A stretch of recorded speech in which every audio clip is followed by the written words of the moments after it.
Hi, everyone. I'm Heather Davies, and this is Meniere's Muse.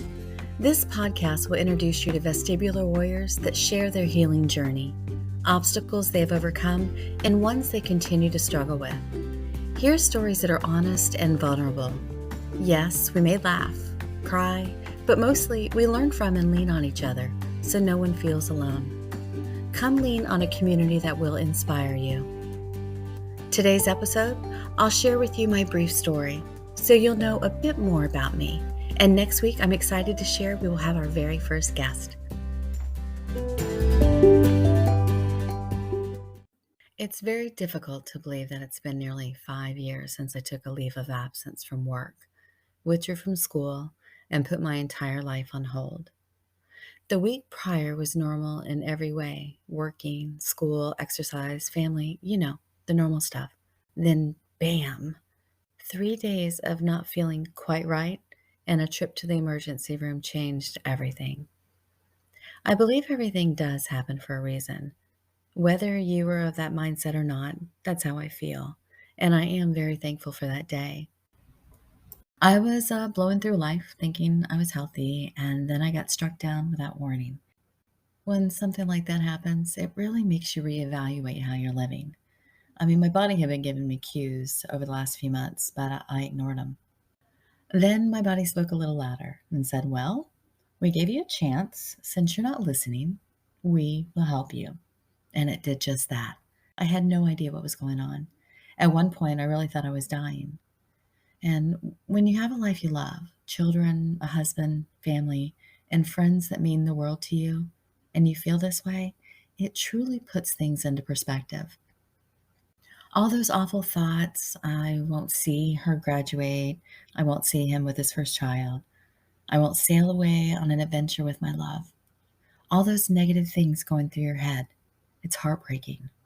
Yet it brought me around full circle to appreciate my day-to-day life. There are so many things that have become clearer to me since that October. I still find myself pausing to appreciate those moments and letting things happen. So the months that followed were indeed a wake-up call for myself and my family. I've learned so much. We have learned so much. First off, I know I am never alone, regardless of what I'm going through. Even at 3 a.m., there's someone awake.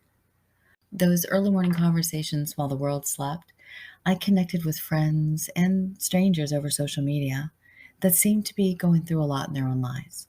Their social media posts never reflected how dark their lives were. Some were struggling mentally, and others physically, and a couple right there with me, mentally and physically. Why me came up frequently, trying to replay what awful thing we did in the past to come back around and bite us in the ass. Nothing, no answers. So our minds continue to wonder. It is true, when you go through things like this, you do experience the grieving process, even if the thing that you've lost is simply control of your life.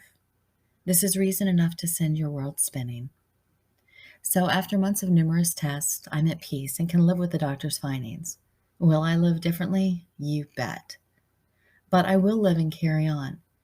Now, why am I sharing this? Well, for two reasons. One, because this is not something we normally talk about openly, and if anyone ever gets diagnosed with something that scares the hell out of them, they need to know that they're not alone and that they will get through it.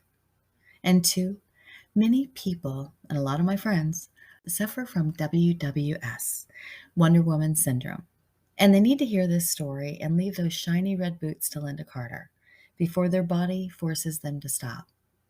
So before I go on, I must clarify, I am okay. I'm better than okay. In a weird, twisted way, it was truly the best thing that could have happened to me. I feel more awake than ever. In October 2016, I was diagnosed with a brain tumor, a meningioma. These are typically benign. My intruder is about the size of a pea, and it's said to be an incidental finding, which pretty much means it's not the cause of any of the symptoms I was experiencing, simply a bystander. They say these tumors are common and most hang out for their human's entire life without ever causing any issues and never needing to be removed. Currently, my tumor is quiet, small, and has not grown at all since it's been found. Now, all the symptoms I was experiencing could have been from my tumor, but that's why all the extensive testing to figure out what was happening in my body. I recalled having a virus in early October, during which time I continued to work in overdrive. I was literally working too hard and didn't even realize it. I've done this most of my adult life. It wasn't just my job, it was me pushing myself with work, school, fitness, socialization, you name it. I was trying to do it all. Wait a minute, I was doing it all. I stressed my body to the point that every system quit working at its optimum.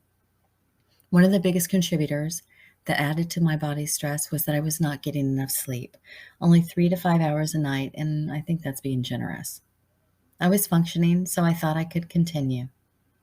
In late 2016 and early 2017, I was diagnosed with sleep apnea, vestibular migraines, also called migraine-associated vertigo, Meniere's disease, autosclerosis, hyperacusis, and adrenal fatigue.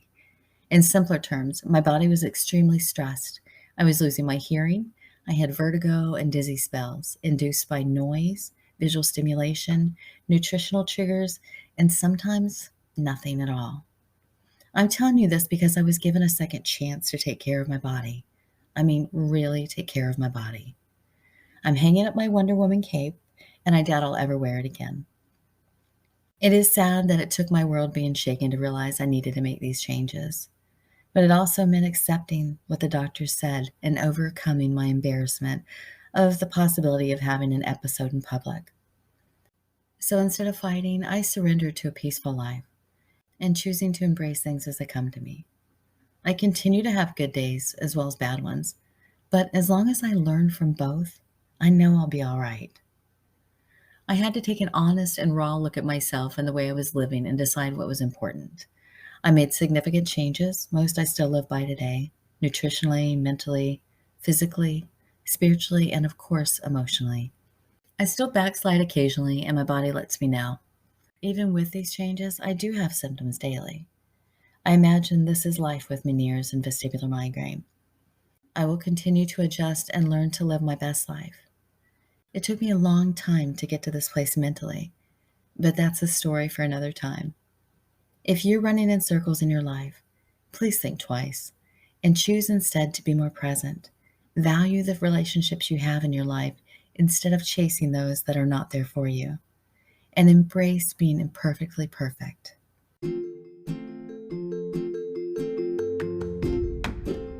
Thanks again for joining me, Heather Davies, in this episode of Meniere's Muse. If you would like to reach out, please see the show notes for my email address or find me on Instagram. Be sure to subscribe to Meniere's Muse for updates. I'll see you next week, warriors.